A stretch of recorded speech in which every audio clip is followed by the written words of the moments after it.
Alors, avec l'aide de Dieu, Yeshivat Tzemach Tzedek de Nathania, on continue notre étude du Seder Eshtalshelut. Voilà, que tout ça soit pour des bénédictions pour le peuple juif, nos soldats. On se rappelle quand on étudie, ça donne des forces aux soldats. Le Hari Akadosh, il a dit qu'une heure d'étude de Pnimiut Torah, ça équivaut à 100 heures de Niglé, d'études de Niglé. Donc, une heure par jour, c'est comme si on avait étudié 100 heures de la liaison, c'est les bonnes. De Gemara, par exemple. Ok. Maintenant, dans l'étude qu'on a fait, on a vu effectivement tout le Seder Eshtalshelut pour étudier les livres des Rebbeim. C'est ça qui est important. Donc, on le fait selon la manière de la Chassidut, c'est-à-dire que on va vers la généralité, le détail, la généralité. On ne s'enfonce pas dans le détail outre mesure à la manière de la Kabbalah. C'est là où la Chassidut est différente.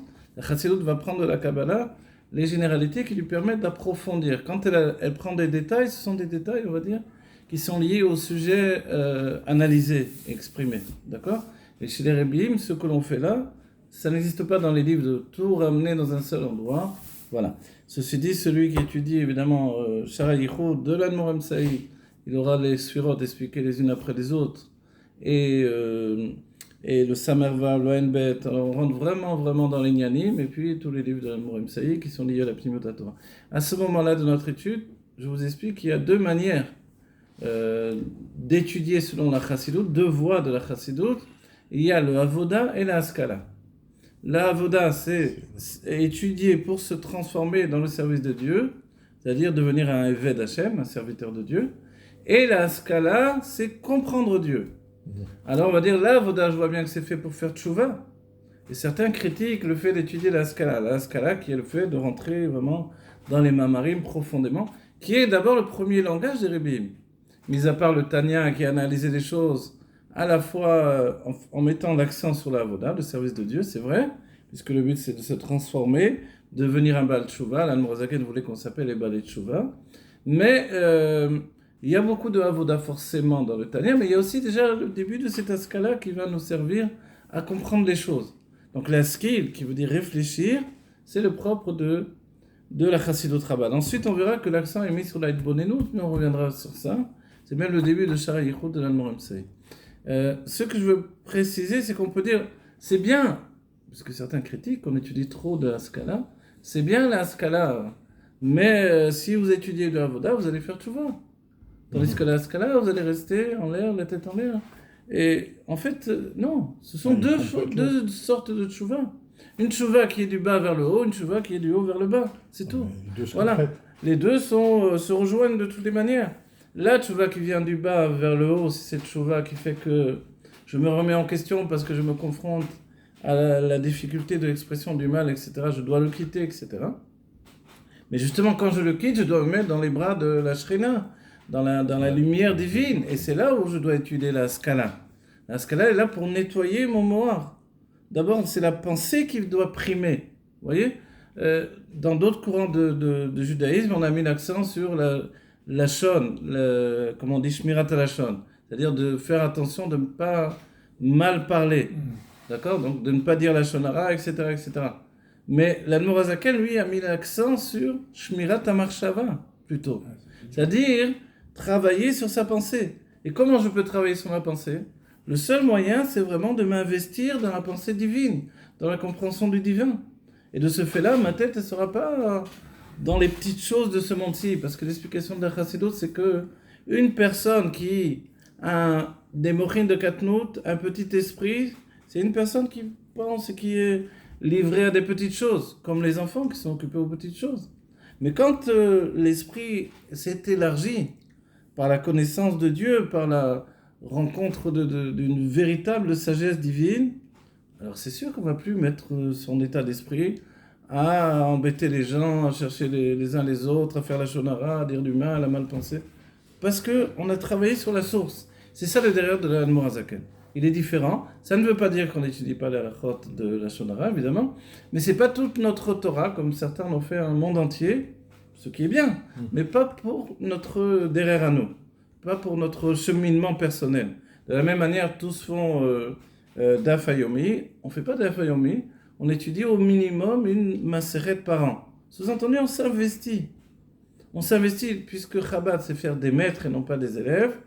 La plupart de ceux qui font Daf Hayomi, donc d'étudier une page de Gemara par jour, ils n'ont pas vraiment le temps d'apprendre.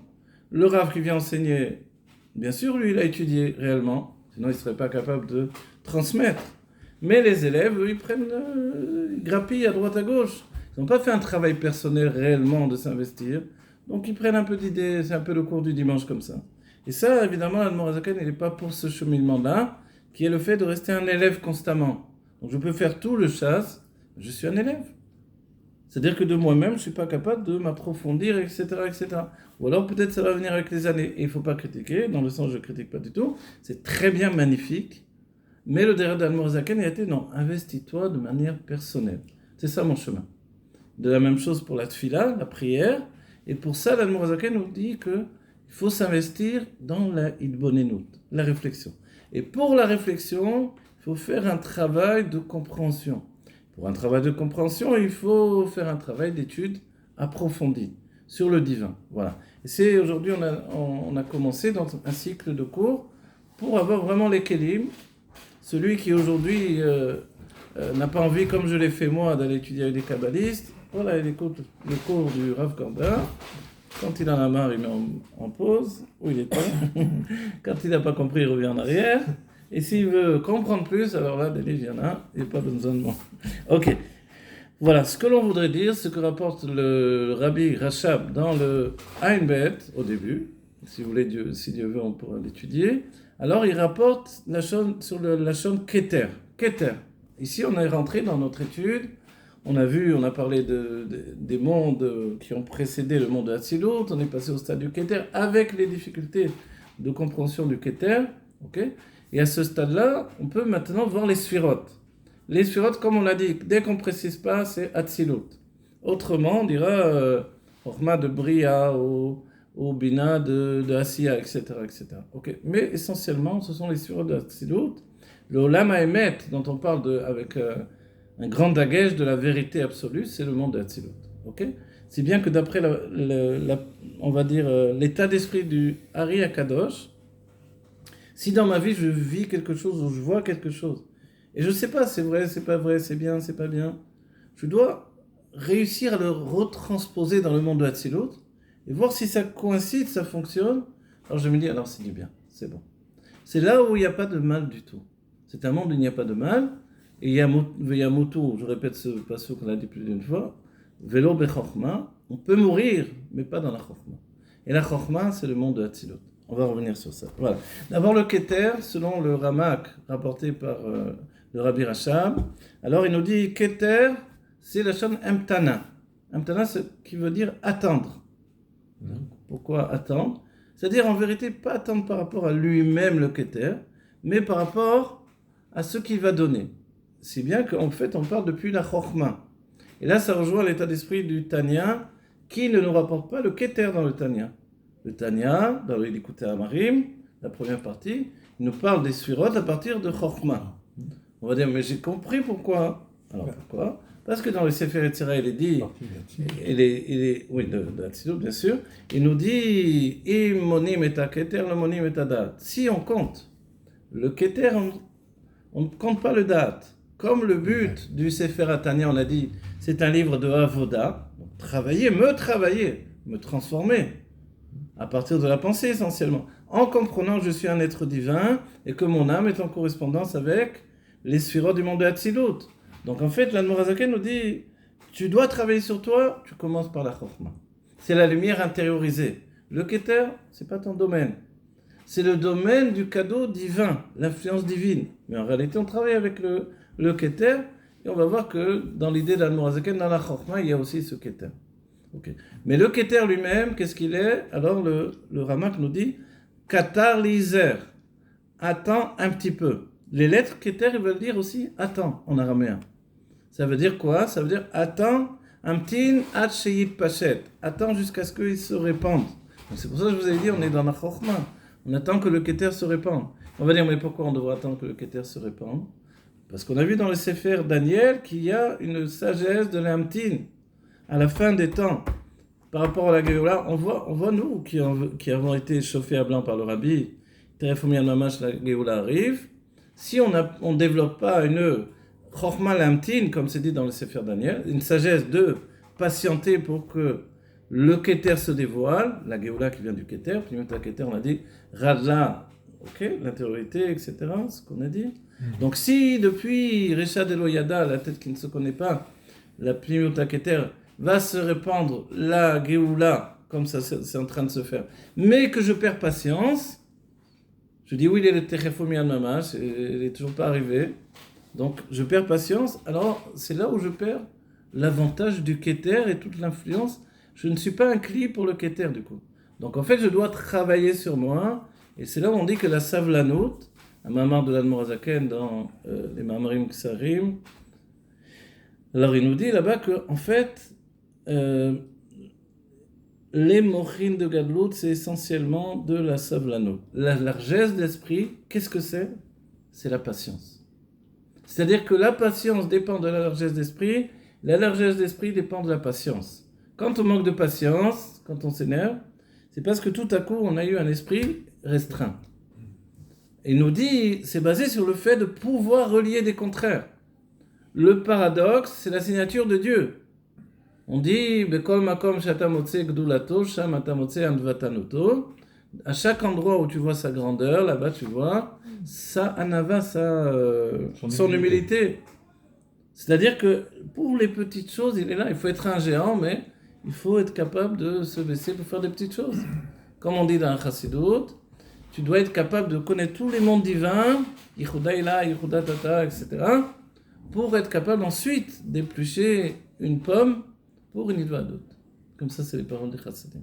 C'est-à-dire que d'avoir cette conscience que ce qui est là-haut doit absolument se concerter et rencontrer ce qui est en bas. Des petites choses du monde. D'accord? Donc voilà, c'est ça la définition. Donc le Keter, on attend qu'il émite Pachette. Pourquoi? Parce que d'après le Keter, je continue le Rama, qui nous dit en fait, il y a ce lien de Dom il est d'Aber. Tais-toi, ne parle pas. Vamtin, Hachit Pachette. Ne parle pas et attends jusqu'à ce qu'il se répande vers toi. Est-ce que c'est ça, non? C'est-à-dire que, comme le Keter, en fait, on a dit, il y a tous ces sphécodes attiques. Il est au-delà de la compréhension véritable. Donc, en fait, j'ai pas vraiment une tfissa. Là où on dit, let machava tfissa. Ta pensée ne peut pas saisir Dieu. Donc, en fait, attends qu'il se répande.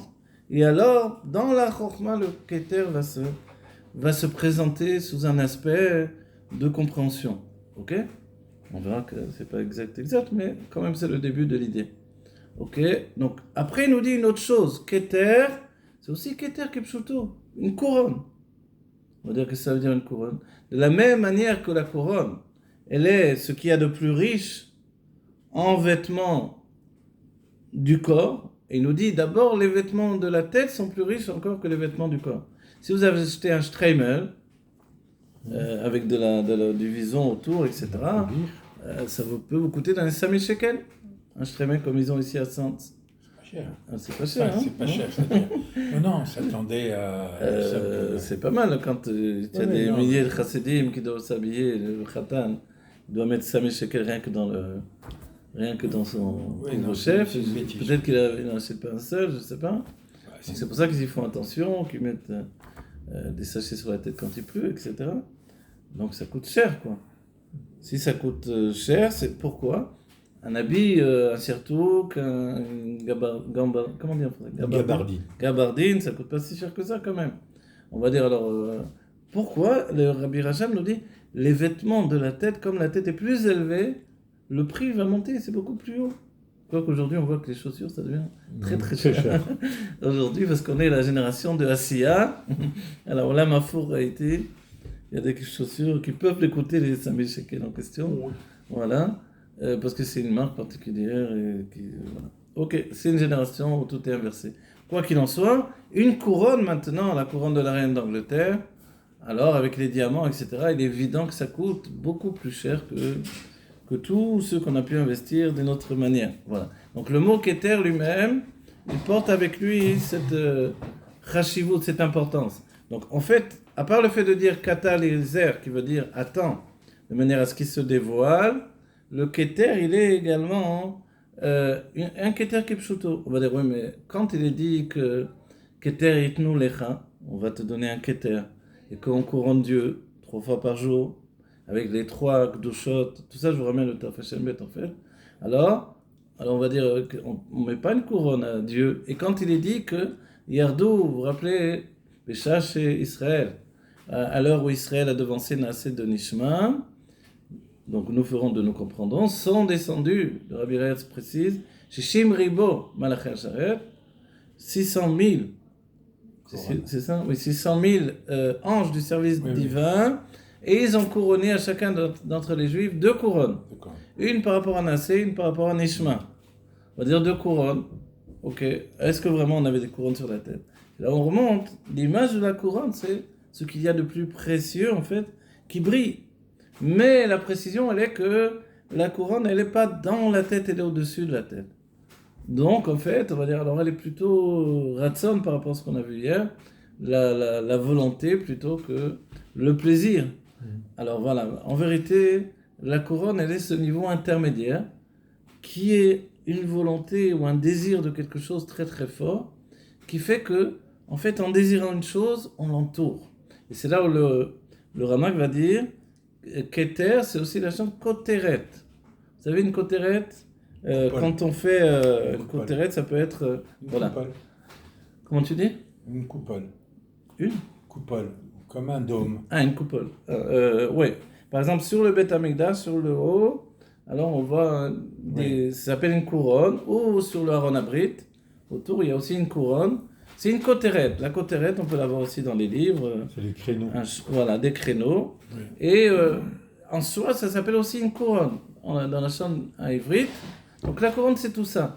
Mais quand on va dans le sens de la chassidoute et de l'analyse, on dit que la couronne représente cette volonté. Ok? On a dit le plaisir, Keter, c'est le plaisir, et la volonté. Et la volonté, en fait, il nous rapporte encore Miloulid, maintenant on travaille sur le mot lui-même, c'est que le Keter, il entoure les choses. Il sauveur. Voilà. Il est sauveur de chaque chose. Et que quand on a une volonté, c'est comme si on entoure les choses que l'on veut. Par exemple, un exemple que je donne assez souvent, vous êtes en Idvadout, il y a quelqu'un qui voit, il est assis là au fond, il voit de l'autre côté du poisson qu'il aime particulièrement bien, hop, sa volonté elle est déjà là-bas, il entoure le poisson. Si vous prenez le poisson, vous le mangez, vous êtes en train de manger sa volonté aussi. Il y a un peu de l'huile qui rentre dedans. Okay. Et les sages ont dit, si quelqu'un veut quelque chose de très fort, il peut en tomber malade. Il faudrait lui donner pour pas qu'il soit malade, c'est les paroles des sages. Une femme enceinte. Voilà, une femme enceinte, on a l'exemple exactement. Ok. Donc le Keter, on le voit de toutes ces façons-là. Mais dans l'idée qu'il entoure, en fait, il donne naissance. C'est là où le Rabbi Racham nous dit que le Keter, en fait, il se place avant chaque monde et il va donner naissance à la spécificité du monde. C'est-à-dire la spécificité du monde. Par exemple, le Keter de Hatzilut, il entoure tout Hatzilut, c'est-à-dire il est dans la Hatzilut du Olam Hatzilut, l'émanation du monde de l'émanation. Le Keter de Bria, il donne la création du monde de la création. Le Keter de Yetzira, il va être Meyatser. Vous voyez, l'autre il est Boré, lui il est Meyatser. Donc il va donner la formation du monde de la formation. Et le Keter de Asiya, il va nous donner l'action, il va actionner, si on peut dire entre guillemets, du monde de l'action. Donc le Keter, c'est ça. On comprend bien que sans Keter, il n'y a pas de monde. Parce que le Keter, il est Memutsa, il est l'intermédiaire entre une définition qui est en dehors de tout principe de structure, vers le principe de structure. Et c'est sur ça que l'on a exprimé que la Mochastima, qui est dans le Keter, la Chochmastima, la sagesse enfouie qui est dans la volonté, elle prépare le dévoilement de l'être intérieur. Maintenant, un autre point, c'est que quand on analyse le Da'at, lui, il va monter jusqu'au Keter. Si bien que le Da'at va, en réalité, presque s'enraciner dans le Keter et presque jouxté avec le fait qu'il soit même peut-être la cause même du Keter. On parle évidemment d'un Da'at Elyon. Mais on va voir ça en lieu et place du Da'at. Voilà. Et c'est pour ça que si on compte le Keter, on ne compte pas le Da'at. C'est-à-dire que le Da'at, lui, va être l'introduction du Keter. Ok ? Donc voilà, on a vu à peu près par rapport au Keter ce que l'on peut dire de plus accessible ici, d'après le Ramak et d'après le Rabbi Rachab. Ok. Et ensuite, on passe à la Chokhmah. Donc le Keter, lui, compte tenu qu'il surplombe le monde de Hatzilut, qui va donner l'émanation du monde de Hatzilut, on a dit quelle est la spécificité du monde de Hatzilut, qu'on n'a pas vu jusqu'à présent, c'est que le monde de Hatzilut, lui, il va pour la première fois être capable de donner des réceptacles qui vont permettre d'intérioriser les lumières infinies. Jusqu'à présent, tant que les réceptacles étaient soudés les uns avec les autres, entourés par une lumière qui va les souder eux-mêmes, de l'extérieur, entre guillemets, alors, c'est le Olam HaKudim dont on a parlé, le monde de l'Ardo, de l'unicité, le monde. Dans ce monde-là, tout fonctionne encore. Mais dès que les réceptacles sont lâchés et deviennent individuels, c'est l'explosion. La lumière, c'est extraordinaire, c'est que la lumière individuelle est plus forte que on va dire, que l'épanouissement de lumière qui vient se dévoiler dans la sphira. C'est-à-dire que intérieurement, il y a comme un désir tel de vivre et de se réaliser, d'avoir du plaisir, que ça brise tous les récepteurs. Oui. Chez nous, on le comprend quelquefois. On a une telle envie de vivre qu'on ne sait pas comment la réaliser. Je ne sais pas qu'est-ce que je dois faire. J'ai tellement envie de vivre, peut-être je vais aller faire du surf. Parce qu'il y a un côté de liberté qui va peut-être me donner un petit peu de ce qui est le Keter dans ce monde-ci, on va dire. Un accent de liberté très fort. Peut-être aller faire du cheval, galoper dans la prairie. Vous voyez ? Quelque chose, ça ne peut pas être aller m'enfermer dans un endroit, etc. J'ai besoin de... Évidemment, celui qui est un tzaddik, alors lui, il quitte le corps, il monte dans les mondes divins, il a beaucoup plus que le surf. Il est en train de surfer dans les mondes divins. Pas comme le surfeur d'argent, là. Il monte, et il n'y a plus rien qui peut l'arrêter. Alors là, il se donne, il épanche son âme dans les lumières infinies. Ok. Mais nous, comment on fait pour intégrer tout ça ? Donc le monde de Hatzilut, le miracle du monde de Hatzilut, c'est qu'il va se reconstruire sur des bases solides. Il est appelé le monde du tikkun, le monde de la réparation. Donc il va nous donner une structure qui permet d'intégrer la lumière. Et là, je vais vous dire maintenant, on va arriver à Chokhmah. Il est dit que Iyu vechayoui vegarmoi chad. Vous connaissez ça, c'est rapporté dans le Tanya. Lui, vechayoui, et sa lumière, vegarmoi, et son réceptacle, ils sont un, unifiés. Okay. À partir de la Chokhmah, on va avoir cette définition-là. C'est-à-dire que une unification de tous les principes de dévoilement divin, y compris le dévoilement qui est le réceptacle, lequel a opposé une insuffisance jusqu'à présent. Parce que la lumière infinie, elle veut rester infinie, elle ne veut pas qu'on la dompte. On a parlé des chevaux, un cheval qui ne veut pas qu'on le dompte, ça peut arriver. Donc cette lumière infinie, elle ne veut pas qu'on la limite. Elle est vraiment infinie. Okay. Donc il faut que la limite soit assez puissante pour pouvoir la limiter. À un tel degré qu'il faut comme agrandir le dévoilement de la limite et amenuiser, diminuer le dévoilement de l'infini. Et ça, c'est on va dire, la possibilité qui est mise en place dans le monde de Hatzilut. Et c'est le vrai miracle de la création, qui n'est pas encore la création, qui est l'émanation, de faire que ces lumières infinies vont s'habiller dans ces réceptacles, et tout sans à coup, voilà, sans les briser, ça va s'appeler Itkalelut ve'itrabrut. Le fait que tout va fusionner, mais on va voir. Donc la première sphira s'appelle Chokhmah. Chokhmah, ça veut dire Koharma. Tout ça, on peut le voir dans le Tanya. La force du main. Qu'est-ce que le main ? Le main, c'est comme le Rabbi quand il nous dit le mot Maout, qu'est-ce qu'il veut dire ? Ma'u adavar. Qu'est-ce que la chose ? Donc le main, on peut dire que c'est l'intériorité de chaque chose. Et plus précisément, il y a beaucoup de mamarim de tous les rabbins qui nous disent que il y a ce qui s'appelle le main, qui est le bitoul qui se trouve dans chacun d'entre nous. On va dire, attends, tu m'as pas dit qu'il y a un monde qui s'appelle main ? Non, j'ai dit un nom qui s'appelle main. Je fais le tour. Alors, un nom qui s'appelle main, vous vous rappelez, c'est le remplissage du nom de Dieu, Bemiloui, quand on le remplit avec Alfin, avec le Aleph. D'accord ? on obtient la gematria de ma. Le ma, ce Shem-là, on dit le ma Chadash, Shem ma Chadash, il entraîne la Géoula. Le Shema, lui, c'est pas un nom originel, il a été comme enfanté par l'union de Ab et Sag. Ok, on ne comprend pas trop encore. Ça, c'est encore une étude plus kabbalistique. Donc le ma, il apparaît, et c'est lui qui est la réparation du monde de Hatzilut. On peut dire qu'il prime sur le monde de Hatzilut. Donc il est en rapport avec le nom Havayé, et là on doit préciser, et c'est là le tableau de concordance dont on a commencé à parler, c'est qu'en réalité, tout doit correspondre à tout. Quand je parle de la Chokhmah, on va commencer ça avec la Chokhmah. La Chokhmah, donc c'est un nom qui veut dire la sagesse divine, elle correspond au nom Ma, elle correspond à la vision, ça correspond aux yeux, d'accord? Tac, tac, tac, tac. Qu'est-ce qu'on a encore? Ça correspond à quel nom de Dieu en réalité? Le nom Yud Ke Vav Ke, okay? Ça correspond à quel monde? Le monde de Hatzilut, vous voyez comment on est? C'est-à-dire que pour parler de Chokhmah, je suis en train de parler de tout ça. Ça correspond à quel partsouf, c'est-à-dire quelle structure de dévoilement.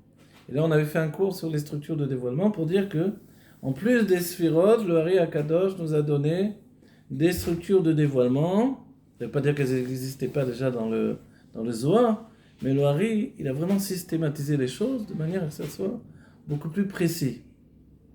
Et grâce au Hari, on peut étudier le Zohar de manière compréhensive, on va dire. Or, le Zohar était un livre qui était pratiquement inaccessible pour la plupart des gens. Mais grâce au langage du Hari, on peut accéder au Zohar. Il y a juste la barrière de l'araméen, mais l'araméen du Zohar n'est pas non plus le plus difficile du monde. Si on cherche les racines, on trouve assez vite. Ok. Donc en fait, qu'est-ce qu'on disait? Vous avez vu là, on a défini des choses. Le partsouf, c'est Abba. Abba, c'est comme le visage intérieur de la Chokhmah. Mais, donc là, on a déjà une définition. Le Abba, moi je connais ce qu'est un Abba. Le Abba, c'est le père. Donc ça veut dire que le père, il correspond à la Chokhmah. Ok. Donc le père de famille, il correspond à l'intelligence. Et là, on va voir quelle sorte d'intelligence. On doit l'étudier. Et il correspond à la vision. Donc il est relié à la vision. C'est-à-dire que s'il va, l'Avdi, quand il revient du travail s'installer devant la télévision, c'est parce que dans sa source, il a cette nature du regard et de l'œil. Et comme ça, évidemment, il pourrait se mettre, quand il n'y avait pas la télévision, où les gens se mettaient devant la mer. Ils se mettaient devant le ciel. Alors, on a répété ici les outils. On a même ramené ça au téléphone. Mais en réalité, donc il est évident qu'il vaut mieux se mettre devant des livres, devant la mer, devant le ciel, mais ce côté de s'abandonner qu'il y a chez l'homme, de déconnecter à certains moments, ça vient de la Chokhmah. D'accord? Et la Chokhmah, à proprement dit, maintenant si on analyse un peu plus, vous avez vu un peu le tableau de concordance, c'est-à-dire que dans les Nun Sha'arei Bina, les 50 portes de la sagesse, de la Bina, vous analysez les choses, une chose vous explique une autre chose. C'est comme ça que fonctionnent les Ma'amarim des Rebbeim. Le Zohar, la Kabbalah, c'est-à-dire tout le derrière de Nessi Ador, le Rabbi dira, quand on va lui apporter d'autres livres de Kabbalah, le Rabbi va même des fois encourager pour les éditer, les traduire, etc. Mais quand on lui dit au Rabbi, il faut diffuser ces livres, le Rabbi dit non. Nous n'avons que le chemin des Nessi Ador, des princes de la génération. Vous savez pourquoi? Parce que là, ce sont des généralités d'études que tout le monde peut et doit intégrer. Il est même dit que le Mashiach va nous chercher les Nun Sha'arei Bina pour les rapporter à tout le peuple juif. En attendant, nous on ne le voit pas. Niglé, Venirse, Veniglé. Se dévoile, il commence à nous donner toute la sagesse. Il nous dit, ouvrez les yeux, la Géoula est là. La Géoula, parce que tu as reçu toute la sagesse. Et je te l'ai mis vraiment à la portée de main, à la portée du regard. C'est-à-dire, il suffit de l'ivkor et taïnaï. Ouvrez les yeux. Alors, comme on est un peu lourd, il s'énerve le Rabbi, c'est quoi, on est ça? Comme on est extrêmement lourd, il dit, bon, ouais, ça va. Je me voile totalement. Le Tzimtzum est ok pshuto. Le Tzimtzum, il n'est pas réel. Certains pensent qu'il est réel, donc pour eux, ils n'ont plus de Rabbi. Il fonctionne la manière dont on a... Voilà, je ne sais pas qu'un ancien Rabbi qu'il y avait autrefois.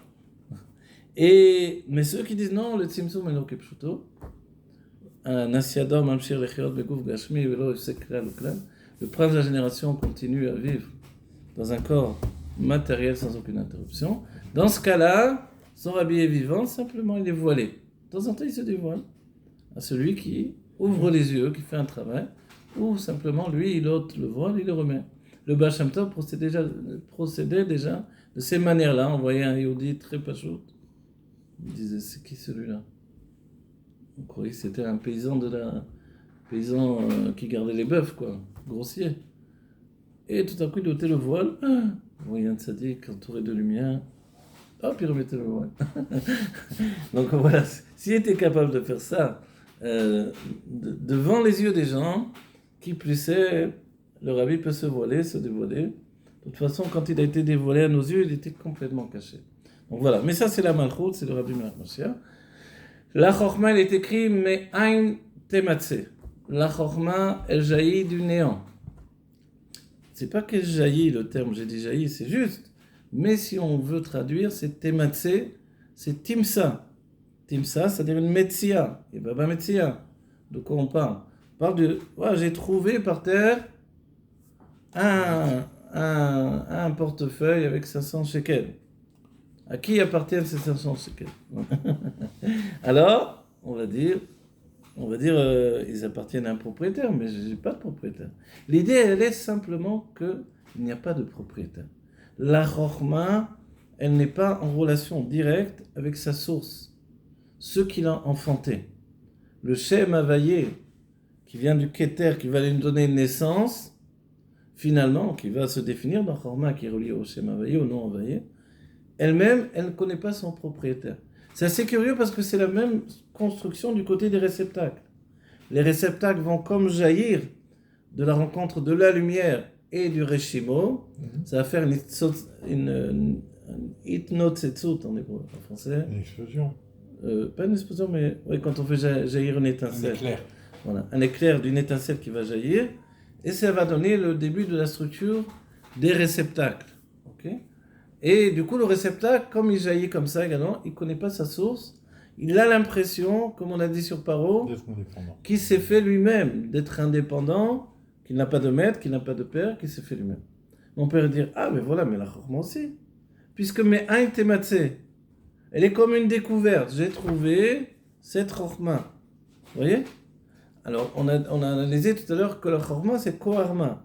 Le rabbi, dans un mamar, les rabbis, nous disent, le tipesh, l'imbécile, ou l'idiot, je ne sais pas comment on dit, mais les sages ont dit cette phrase-là. Le tipesh me'abed kol ma shenotnim lo. Il perd tout ce qu'on lui donne. Mais en hébreu, ça donne tout le ma qu'on lui donne. En fait, le tipesh, l'idiot, c'est celui qui perd le bitoul qu'on lui donne. La soumission qu'on lui donne. Et ce faisant, il perd la possibilité de ce qu'on a dit auparavant, de recevoir le Keter, de recevoir la lumière divine qui va le grandir. C'est-à-dire que si on perd le bitoul, on passe de Gdusha de sainteté à l'autre côté. C'est terminé. Mais les sages nous ont prévenus dans la Kabbalah qu'en réalité, et le rabbi c'est une conclusion même de l'étude du Tanya, c'est qu'il n'y a pas vraiment le Leumadze de la Chochma. Même si, de l'autre côté, dans les forces du mal, de la sagesse divine, du monde de Hatzilut, ça n'existe pas. Il y aura une sagesse de l'autre côté, dans les forces du mal, mais ce n'est pas en relation avec la sagesse du monde de Hatzilut. Donc la Chochma elle-même de sainteté, quand on la possède, quand on s'y attache, et c'est pour ça qu'on doit être attaché au Moshe Rabbeinu de chaque génération, parce que ça nous préserve le main de la Neshama. Et le rabbi, dans le Mamar, où il explique ce main de la Neshama, il dit qu'en fait, c'est le Mashiach qui est au-dedans de nous. Et quand la Gemara, elle nous dit que Dieu, qu'est-ce qu'il attend de nous? Vous vous rappelez cet enseignement-là? Qu'est-ce que l'Éternel, ton Dieu, te demande? Et là, de le craindre simplement. Donc on est dans le Sefer Dvarim. Et quand on remporte ce passouk-là, on dit, attends, Dieu, il demande que tu le craignes. Et la Gemara, elle dit, attends, mais c'est une petite chose, ça? C'est une petite chose de craindre. C'est dit comme si Dieu te demande simplement de le craindre, le reste, ça va aller. Attends, mais... Et alors la Gemara a dit, mais oui, mais non, on parle de Moshe Rabbeinu en réalité. Donc Moshe Rabbeinu, il peut craindre Dieu d'une véritable manière. La Gemara a dit, mais non, ça ne peut pas être pour Moshe Rabbeinu, uniquement. Et là, la Chassidoute reprend le sujet, et l'explication, selon le Zohar, c'est que c'est le main, en fait. Le main, c'est ça ce que Hachem attend de toi. David Ameller lui a été méfarech ça en disant, Ma Hachem Elokecha Shoel Mei. Voilà, Ma c'est Mea, il dit David Ameller. Il faut faire Mea, 100 brachot par jour. Voilà. Donc le Shabbat, compte tenu qu'on ne fait pas les 18 bénédictions, on rajoutera par toutes les fois on va aux toilettes, et les brachot des fruits, et des gâteaux, et des ci et des là. On rajoute des brachot parce que il faut avoir 100 bénédictions par jour. C'est ce que Hachem attend de toi. Ok? Et donc, Ma Hachem Elokecha Hachem Meimach, mais dans la pnimiout, l'intériorité, le Ma de la Neshama, c'est la soumission qui est en nous. Cette soumission qui permet en fait que la part de Moshe qui est en moi me permet aussi d'accepter la crainte de Dieu en fait. Mais qui est l'imbécile? Celui qui met à bed et ta main. Celui qui perd, qui délaisse le main qu'on lui a donné. Donc en fait, la chokma c'est ça ce qui est merveilleux. La véritable chokma c'est la soumission à ceux qui te dépassent. Donc comme il y a au-dessus de nous ceux qui nous dépassent, la sagesse divine, on est soumis à cette sagesse divine, ça c'est la chokma. C'est le koharma. Maintenant quand on prend le Sefer Yetzira, il nous exprime là-bas qu'il y a deux niveaux. Il utilise un terme qui vient des Grecs en réalité. Alors, au moins dans les explications, ça s'appelle là-bas il y a beaucoup d'explications. Vous savez, le Sefer Yetzira est tout petit. D'accord? Ce sont quelques Mishnayot, comme un petit livre de Mishnayot de Avraham Avinu, et réécrit par Rabbi Akiva, puisqu'on l'avait perdu. Il a écrit des milliers de livres. On a ce livre de Sefer Yetzira. Beroa Kodesh Rabbi Akiva l'a réécrit. Ce sont quelques Mishnayot. Mais par contre, les Pirushim, il y a énormément de Pirushim. Il y a même un Pirush du Ari HaKadosh, du Ramban, du Ravad, qui n'est pas le même Ravad qui s'oppose au Rambam. Et là-bas, donc, quand on étudie, on voit qu'il y a deux éléments. Il y a le Koharayuli, la force, donc le mot Yuli, c'est ça qui est en grec, qui veut dire originel. Il y a la force originelle, ça correspond au Keter. Et il y a le Chomer originel, c'est le Chomer Ayuli, ça c'est la Chochma. Le Koharma, c'est ça. Le Ma, c'est tellement mévoutal, c'est tellement bitoul, que c'est en fait un matériau originel. C'est pour ça que la sagesse, en réalité divine, elle n'a pas de limite sur ce qu'elle peut emmagasiner. C'est-à-dire que tu te dis, tiens, je vais t'enseigner toute la Kabbalah. Regardez, pour que tu m'as pris là. Hier, j'ai travaillé au supermarché. Moi, je me rappelle, le kabbaliste qui m'a enseigné, en fait, c'était un Baal Tshuva, grâce à Dieu, il a enseigné d'une manière extraordinaire. Et il vendait des jeans au chouk. Et après, il s'est complètement noyé dans la Kabbalah, quoi. Jusqu'à avoir une sagesse incroyable, en vérité. Parce qu'il s'est approfondi et répété. Il s'est donné totalement. Et sa phrase à lui, c'est « Moi, je suis un touki qui répète ce qui est écrit. Je suis juste un perroquet qui répète ce qui est écrit. » Voilà. C'est-à-dire, on ne peut pas penser qu'on a... La chokma, c'est ça. C'est se dire, on ne peut pas avoir d'orgueil en vérité. Surtout quand on touche la pnimiut de la Torah, l'intériorité de la Torah. Parce que là, tous les cours qu'on a fait, je ne peux pas en tirer un orgueil. Mais non, j'ai juste répété ce que j'ai appris, c'est tout. Et ce que j'ai appris, c'est les sages qui nous ont enseigné. En fait, on ne peut pas dire qu'on peut être autodidacte dans la Torah. Ça n'existe pas. Tu as eu des maîtres, tu as eu tous les maîtres qui t'ont enseigné. Le Rashi t'a enseigné le Chumash. Il t'a appris la Gemara. Les sages de la Gemara, ils t'ont appris tout ce qu'ils t'ont donné. Tous les sages, regarde. Tous les Mefarshim, tu as étudié la Gemara, tu as étudié les livres de Halakha. Tu as sans arrêt des maîtres qui sont là à t'apporter. Même si tu as étudié tout seul. Parce qu'il y a une bonne tête, disons. Donc on ne peut pas être autodidacte dans la Torah. Ouais. Il faut être toujours dans cette idée de se dire, ok, avant tu enseignais tout le temps, maintenant tu vas apprendre. Hein?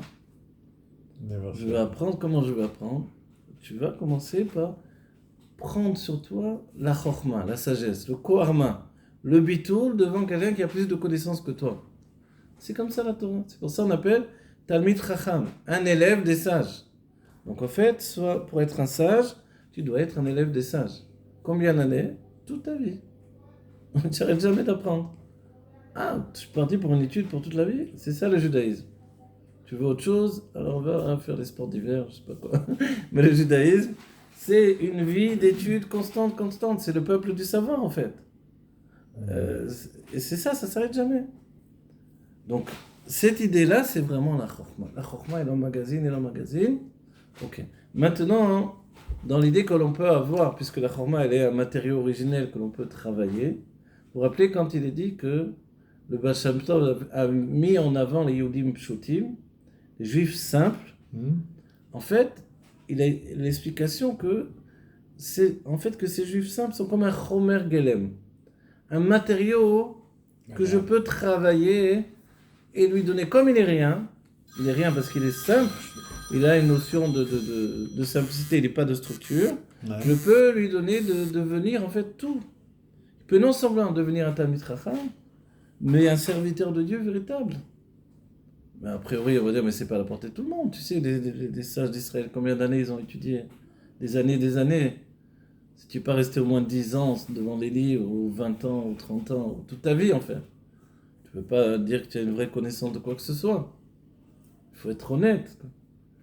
Tu as étudié jour et nuit, tu t'es donné, tu t'es épuisé sur les livres, tu as ouvert un livre après un autre livre, après un autre livre. Le Rabbi Racham a enseigné que même quand on a des moments, par exemple, où on doit manger aussi, on ne peut pas étudier forcément à ce moment-là. Alors on peut pratiquer aussi ce qui s'appelle les davdev besfarim. Les davdev, c'est que je ne peux pas toujours être en état d'étudier profondément. C'est-à-dire aborder les choses par le youn, l'étude approfondie, on verra c'est dans la Bina ça. Alors je peux faire ce qui s'appelle les davdev, c'est-à-dire je prends des livres et je tourne les pages. Bon, évidemment, tourner les pages selon le Rabbi Rachav, c'est pas comme Yaakov Korban. Le Rabbi Rachav il fait ça et il a enregistré le livre pour toute sa vie. Ok, comme on l'avait revu avec le Rabbi. Mais nous au moins on peut au moins savoir de quoi ce livre parle. Et si quelqu'un vient et me parle d'un livre que j'ai pas vraiment étudié, mais que j'ai été mes davdev, j'ai tourné les pages, je sais de quoi on parle. Ça fait partie de la connaissance générale, qui est importante. Et là, je reviens à un enseignement des sages que rapporte souvent, le fait que si tu dois prendre pour ton enfant un maître qui lui apprend selon des connaissances générales, lui il a des connaissances générales, ou un maître qui est spécialiste d'un sujet, qu'est-ce que tu devras choisir? Et ça, j'en dis, on préfère celui qui a une connaissance générale. C'est vrai que ça va être moins spécialisé sur un sujet, mais la connaissance générale elle permet d'avoir une vision beaucoup plus large. Et c'est le choix entre la Bina et la Chokhmah que je suis en train de vous dire là. Donc la Chokhmah, c'est cette connaissance générale. Et il y a dans la Chokhmah une sorte de faculté qui fait que l'intellect, c'est en fait le dernier niveau de la Chokhmah. On va préciser. Le niveau le plus élevé de la sagesse divine, c'est la vision. C'est ce Kouarariya de voir la Elokut, de voir le divin. Quand les Névim ont des visions, ça passe forcément par la Chokhmah, le fait de voir le divin. Ok? Ce qui n'est pas le cas pour nous. C'est pas le cas pour nous. Donc si tu vois le divin, on peut voir le divan. Mais pas le divin. Alors, mais c'est le but de tout là. Voilà. C'est de voir ça apporter la possibilité à tout le monde de voir le divin. Exactement, c'est ça le l'Admorazaken, on n'oublie pas qu'il se mettait sous un arbre, il voyait les noms de Dieu qui faisaient exister l'arbre à partir du néant. C'est l'Admorazaken, c'est une Neshama Chadasha. Mais au bout du compte, c'est ça voir le divin. Où son fils, il a demandé à son fils avec quoi tu as prié. Il lui dit avec Adam Kanmon. On a parlé de la volonté générale, de toute la création. Et toi, avec quoi tu as prié? Il lui a demandé à M. Saïd. Et il a dit j'ai prié avec mon stender, mon pupitre de prière.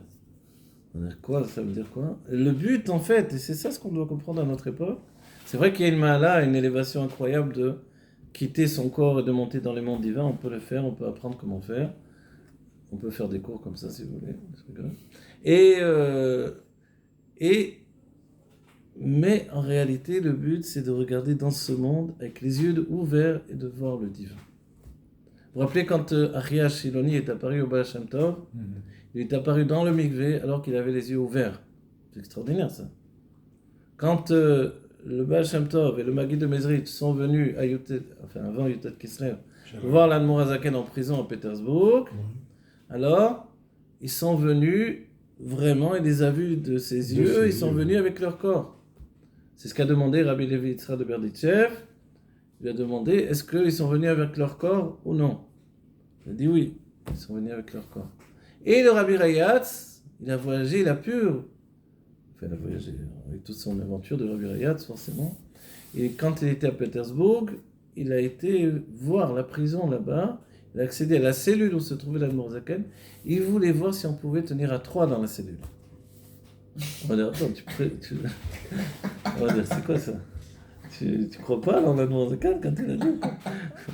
Non, je crois. Ça ne m'empêche pas de vérifier. Oui, il voulait voir. Parce que comme ça, moi, je suis un témoignage également. C'est ça l'état d'esprit.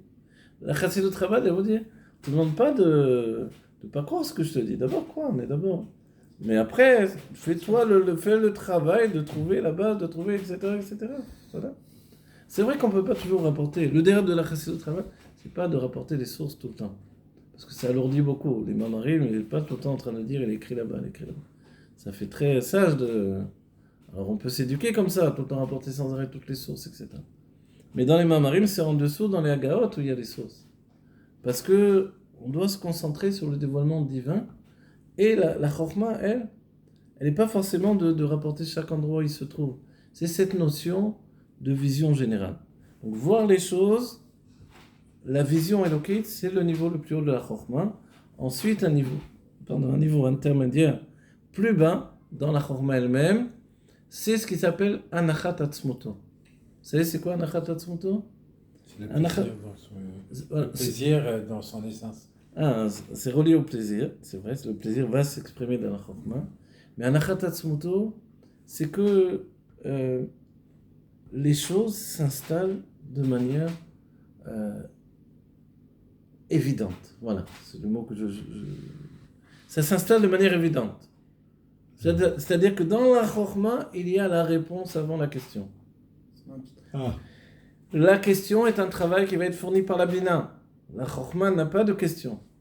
Elle a des réponses. C'est pour ça que le ma, ça veut dire quoi? C'est-à-dire tu viens, ma ta omer. Qu'est-ce que tu me dis? Voilà. Dans la bina, on dira mi omer. C'est pas pareil. Qui dit? Quand moi j'ai commencé à apprendre les sphirotes avec le Rav Barcheshet, Chorma il disait que c'était l'étincelle. C'était l'étincelle, voilà, là, et après il y avait Bina qui venait, qui développait, et Da'at, lui, qui s'appropriait la chose. Bravo, c'est très bien, c'est très juste, c'est ça. Mais c'est pas trop ce que tu dis là. C'est écrit aussi dans le Tanya ce que tu dis là. C'est-à-dire que c'est pas un seul aspect forcément. D'accord. C'est-à-dire si je parle de toi d'une seule manière dont tu es, je t'ai défini d'un certain aspect, on dirait un pan en hébreu on dirait un pan de ton être, comme dans la Gemara ou même dans les histoires chassidiques. Il y a toujours plusieurs versions d'une histoire. On me dit mais si elle est vraie cette histoire, pourquoi elle a plusieurs versions? Mais forcément parce qu'il y a eu plusieurs témoins et qu'un a vu et compris comme ça, l'autre a vu et compris comme ça. Et la même chose dans la Gemara, on parle d'un même sujet, puis il y a toujours. Donc, le but de tout ça, quand on a parlé du tableau de concordance, en fait, Nuncha Rebina, c'est qu'en fait, tu dois comprendre les choses sous tous leurs aspects. D'accord. D'accord? Donc, évidemment, tu as raison. Mais l'étincelle qui donne la base de l'intelligence, c'est encore le niveau inférieur de la chokma. C'est le Eureka, j'ai trouvé. Une idée. Voilà. Qui apparaît dans la chokma. C'est comme ça que c'est défini dans le Tanya, effectivement. Et puis, c'est vrai, bien sûr, c'est vrai. Mais en réalité, dans la chokma, c'est la réponse avant tout. Je te donne un exemple simple. Tu viens me poser une question, je te donne une réponse. Tu dis, ah d'accord. Tu dis quoi? Ah d'accord. Est-ce que c'est vrai ce que je dis? Comment tu sais que c'est vrai? Hein? Parce qu'en réalité, la réponse était déjà chez toi. Et que quand tu l'as entendu, ça a fait tilt parce que ça a éveillé la réponse que tu possédais déjà. Si bien que le Zohar disait que quand tu poses une question, en réalité, il y a la réponse de la question elle-même. Alors, c'est pour ça que dans Chokhmah, elle a toutes les sphirotes. La Que Chokhmah, toutes les sphirotes ont exactement. toutes les sphirotes. On va voir, on a juste commencé le sujet, après on verra encore plus avec des textes, mais oui. Tu veux que ok. Ce qu'on peut rajouter encore sur la Chokhmah, donc on a dit premier état, le niveau le plus élevé, la vision. Deuxième état, Anacha Tatzmoto, ici dans un autre sens, Anacha Sechlit plus précisément. Anacha Sechlit, alors Anacha Tatzmoto ça veut dire une autre chose, se mettre de côté, ça c'est instinctif chez la Chokhmah. Maintenant, il y a Anacha Sechlit, qu'est-ce que c'est? C'est le fait que la réponse est déposée. La réponse est déposée dans la Chokhmah, dans le sens où elle a déjà les réponses à tout. Elle est faite. C'est ça qui est curieux dans la Chokhmah. C'est-à-dire, c'est une sagesse innée qui est en elle, en fait qui vient du Keter. Mais comme il y a une déconnexion entre le Keter et la Chokhmah, si bien que la Chokhmah, elle a les choses en elle, sans savoir la source des choses. Donc quelqu'un qui est Chokhmah, c'est pas forcément, on a dit, quelqu'un qui va être capable de vous rapporter, ça s'écrit là-bas, ça s'écrit... Mais il comprend le sujet.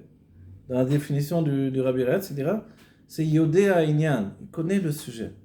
Il y a d'autres qui sont Yodé à Sefer, il connaît un livre entier. D'autres qui sont Yodé à Mekorot, ils savent les sources des choses. Ça c'est déjà dans la Bina, vous voyez. Mais Yodé à Inyan, il sait le sujet, c'est la Chokhmah. D'accord? Donc en fait, immédiatement, il dévoile ce qui s'appelle un sens profond de la compréhension innée. Et forcément, ça dévoile aussi un côté qui est de ressentir les choses. Malgré qu'on parle souvent d'intuition féminine, dans la Chokhmah, il y a cette conscience de la réalité et de la vérité, qui est, puisqu'on a dit, il n'y a pas de l'omadze, il n'y a pas d'autre côté. Avec la Chokhmah, n'oubliez pas, on rentre dans la vie éternelle. C'est celui qui... Il remonte à la source de son être, il est comme englobé dans sa source. Donc la Chokhmah, c'est le retrait sur soi-même. Ok? Donc évidemment, c'est l'image masculine par excellence. À un tel point qu'on peut le devenir, plus on vieillit, plus on devient cette Chokhmah en tant qu'homme. Alors que dans la jeunesse, on était dans d'autres dévoilements. Avec le temps, on devient de plus en plus la Chokhmah.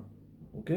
Je vous donne un exemple, le Rabbi Rayatz, on lui a demandé quand il est arrivé en Pologne, on lui a demandé de parler, il a dit, je peux parler des heures, il n'y a pas de problème, j'ai juste besoin d'une heure pour me préparer. On va dire quoi? Il va ouvrir des livres, etc. Il n'avait pas forcément des livres avec lui. Alors, la préparation, c'est l'essentialisation. Il s'essentialise, je ne sais pas si ça dit vraiment comme ça en français, mais c'est-à-dire revenir à son essence. Ça, c'est la Chokhmah. Donc la Chokhmah, c'est le contraire de toute la Hitpashtut, de se répandre, d'expliquer. Comment ça se fait que le Chesed, il va venir? Introspection. Voilà. C'est aussi, on va dire même, vous vous rappelez, le Rabbi a dit, il y a Mara Shchora, Mara Levana. Pardon, je traduis en français. Voilà. Voilà. Alors, Mara, ça vient de Hippocrate, ce terme-là. Mara, la bile, voilà, en français, je ne trouvais pas. La bile noire ou la bile blanche? Voilà. Mara, c'est la bile. Voilà. La bile noire, c'est ce qui fait qu'on est introverti, voilà, au-dedans de soi. Et la bile blanche, c'est le contraire, celui qui est extraverti. Le Rabbi a dit du Rabbi Rayatz qu'il était Mara Levana, c'est-à-dire une bile blanche qui est tout le temps en train de parler aux gens, il est très... le contraire du Rabbi qui lui a dit, moi je suis Mara Shchora. Et le Rabbi a travaillé sur lui énormément en tant que Rabbi pour se répandre, s'exprimer, etc. On a vu comment il a transformé en prenant son rôle de Rabbi. Mais au départ, il était comme ça, si bien qu'avant la Nessiout, les Chassidim ne connaissaient pas du tout le Rabbi. Ouais. Un tel Gaon, comment vous ne le connaissez pas? Quand il a demandé le Rabbi Rayatz d'aller l'accueillir, quand il revenait du Portugal avec le bateau Serpa Pinto, je ne sais plus comment ça s'appelle. Pinto, oui, je comme ça. Ouais. Alors, il a demandé aux Chassidim d'aller l'accueillir. Voilà, c'est là. C'est là. Et les Chassidim m'ont dit, mais qui est-ce exactement? Parce qu'on ne le connaît pas, nous, finalement. Il a dit, sachez de lui qu'il connaît tout le chasse par cœur, tous les Midrashim par cœur, tout le Yerushalmi, Bavli, tous les Ktivei Arizal par cœur, les écrits du Haré par cœur. Bon, il a fait un peu. Il a dit, maintenant, vous pouvez aller l'accueillir. Bon, on va dire maintenant. Parce qu'il ne connaît pas rien. Donc on sait bien, nous, que C'est si facile de voilà, dire, dire du Rabbi que c'est un Gaon, c'est le retrécir dans sa définition. Voilà. Et la Chorma, c'est cet état on va dire, d'épanchement de la Elokut qui vient du Keter, du divin qui vient du Keter, qui fait qu'il n'y a pas de début, il n'y a pas de fin. Il n'y a pas de frein en réalité. Mais, on va dire, tout ça, ça peut donner que c'est en lui. Le stade, maintenant, qui va passer au stade actif de la Chorma, pour dévoiler la sagesse qui est dans la Chorma, alors on va l'étudier le prochain cours, c'est ce qui va nous entraîner vers la Bina. Voilà. Ok. Et Chayam El Mashiach, comme il l'a dit,